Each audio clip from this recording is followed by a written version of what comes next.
Dios os bendiga muchísimo en este nuevo día, que tengáis un día muy bendecido para la gloria de Dios. En el primer libro de Reyes, capítulo 3, encontramos una historia conocida, no solo por los creyentes, sino a nivel secular. Y es la historia de uno de los asuntos que tuvo que tratar Salomón muy complicados. Él apenas había comenzado su reinado y él le había pedido a Dios que le diera sabiduría. Y la iba a necesitar y mucho, porque de repente se le presentan dos mujeres que vivían juntas en la misma casa y que las dos habían quedado embarazadas y las dos habían dado a luz y con una diferencia de 3 días de la una a la otra. Y una noche estaban durmiendo las dos con sus bebés y una de ellas durmiendo se echó sobre el bebé y lo asfixió, lo mató. Hizo que muriera, ella estaba durmiendo, ¿verdad? Pero claro, cuando se despertó lo vio muerto, pues en lugar de reconocer la situación que había pasado, cogió y se lo cambió por el bebé de la otra mujer. De manera que cuando la otra mujer se despertó por la mañana, se encontró que su bebé estaba muerto, pero fijándose bien en él, dijo, no, este no es mi bebé. Claro, la otra se lo había cambiado. Ahí empezó un pleito y entonces se presentaron delante de Salomón para que él decidiera a ver qué hacer. Y claro, ahí ves que las dos están diciendo, es mi hijo, y a Salomón se le ocurre una idea que parece escabrosa. Él manda traer una espada y ordena que al niño se le corte por la mitad y se dé la mitad del niño a una madre y la otra mitad a la otra. Que uno dice, pero Salomón, ¿qué estás pensando? ¿Dónde está tu cabeza?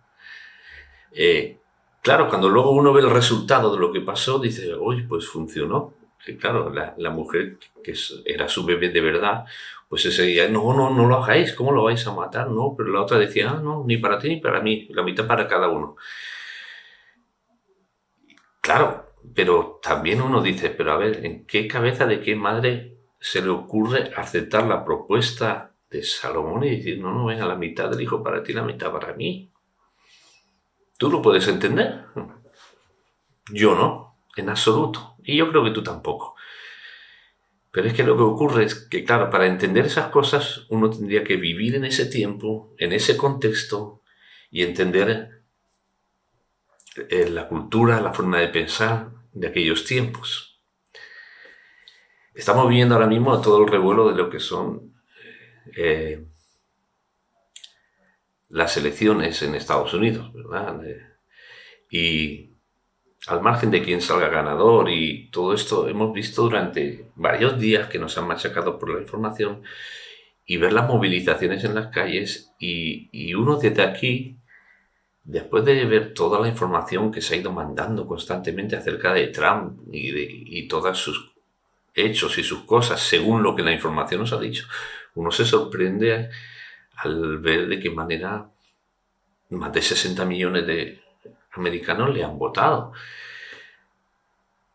Y uno no entiende cómo además están eufóricos por él cuando uno lo ve y uno tiene el concepto que tiene de él y cómo incluso se ha cuestionado la que se supone que es la primera democracia en el mundo y todas estas cosas. Y uno no entiende. Yo no entiendo y a lo mejor tú tampoco. Y podemos quizá buscar información para conocer y para saber muchas cosas, pero aún así, por mucha información que busquemos, para entender realmente lo que está pasando ahí, uno tiene que ser de ahí y estar viviendo ahí, porque es la forma de entenderlo. Ahora digo yo, si nos cuesta entender lo que ocurre en otro país en este tiempo, ¿cómo vamos a ser capaces de entender algo que pasó hace miles de años en otro lugar y en un contexto absolutamente diferente? No lo podemos entender. Ahora, esto nos hace entender que necesitamos lo mismo que necesitó Salomón, sabiduría. Podríamos estudiar mucho la historia de aquellos tiempos, el contexto el trasfondo histórico, las costumbres, todo esto que se estudia en homilética para entender mejor los textos, y que está muy bien, ¿vale? Está muy bien, pero aún así, para realmente entender, uno tenía que haber vivido en ese tiempo y en ese lugar, para poder comprender. Ahora, dentro de lo que es buscar información, pero para eso tenemos la sabiduría de Dios, para entender lo que realmente la palabra nos quiere decir en cada pasaje. Y este pasaje no está para que entendamos el por qué las mujeres actuaron así, por qué Salomón actuó de esa manera. No. Lo que nos transmite este pasaje es que para poder actuar en momentos decisivos y momentos difíciles, donde uno no sabe qué decisión tomar, uno tiene que buscar la sabiduría de Dios. Si Salomón actuó así es porque antes él le había pedido a Dios que le diera sabiduría para gobernar. Y eso es lo que nos tiene que dar a nosotros. Que Dios nos dé sabiduría para las decisiones que tenemos que tomar en el cada día, en el día a día, y que nos dé sabiduría para comprender muchos textos de la Biblia que el Espíritu Santo nos puede ayudar a entenderlos y a saber qué es lo que nos está hablando a nosotros. Porque más que ser curiosos, tenemos que ser amadores de la palabra y de la voluntad de Dios. La palabra no está para llenarnos de información, sino para ayudarnos a cumplir con la voluntad de Dios, que es lo que se nos interesa. Que Dios nos dé sabiduría para eso. Santiago lo dijo, si alguno tiene falta de sabiduría, pídala a Dios, el cual da abundantemente y sin reproche, y le será dada. Amén. Que Dios te bendiga muchísimo.